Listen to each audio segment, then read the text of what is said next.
is the time where we get some smarter voices on the conversation than mine. We got the community table here, introductions. Ashley Vaughn, St. Louis University law student. Frank DeGrath, best known perhaps for Count on Downtown, the blog.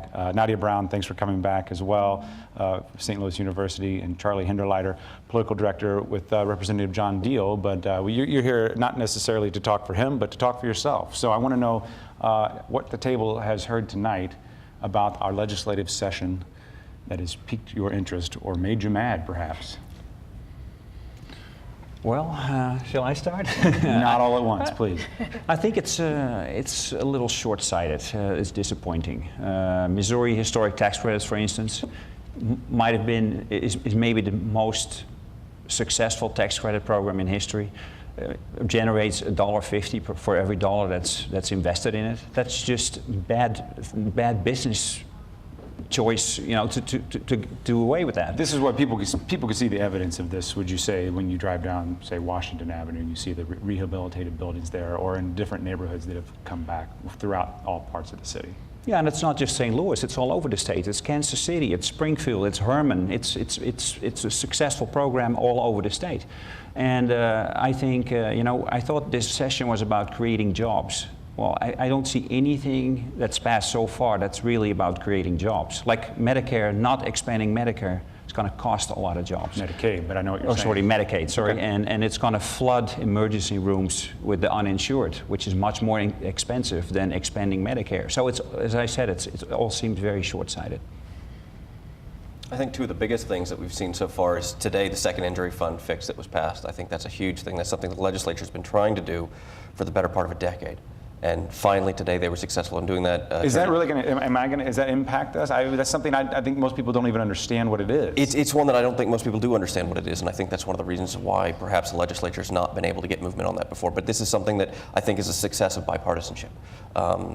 Treasurer Zweifel and Attorney General Koster, both Democrats came out praising the bipartisan vote by both the Republicans and about half the Democrats in the House. So I think this is one area where we have seen success on a long-term problem that we've seen that was done in a bipartisan fashion. And I think that's something that maybe we haven't seen as many examples of this session.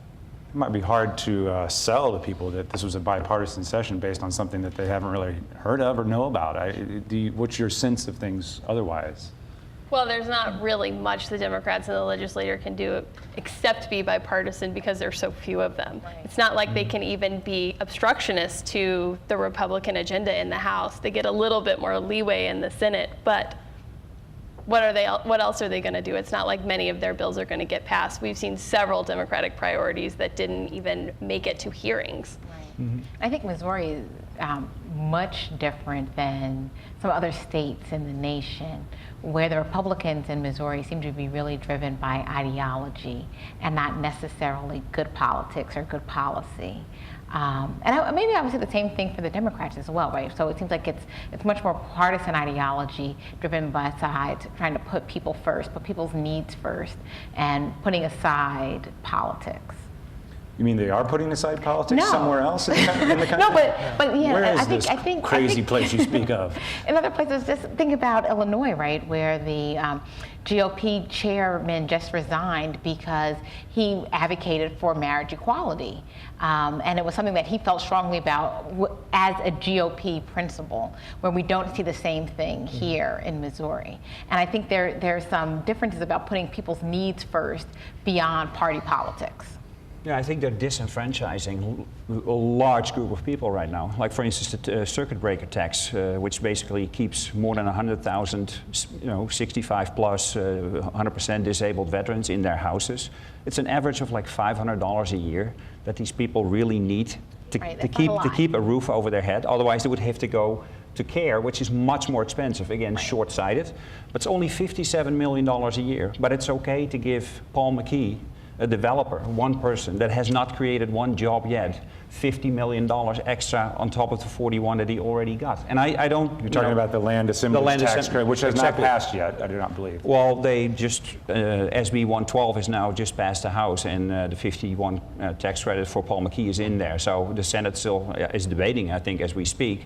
But, and I don't doubt Mr. McKee's motives. I think his motives are fine. But it's just... how can you make these choices? Right, there are other priorities, and I think that's what I hear you saying. Right, there are some real life or death issues for ordinary American citizens that live in Missouri that are being overlooked in the essence of trying to protect wealthy business owners or people with political clout. So that's putting other people's needs in front of ordinary, average Missouri citizens. Okay, let's leave it there.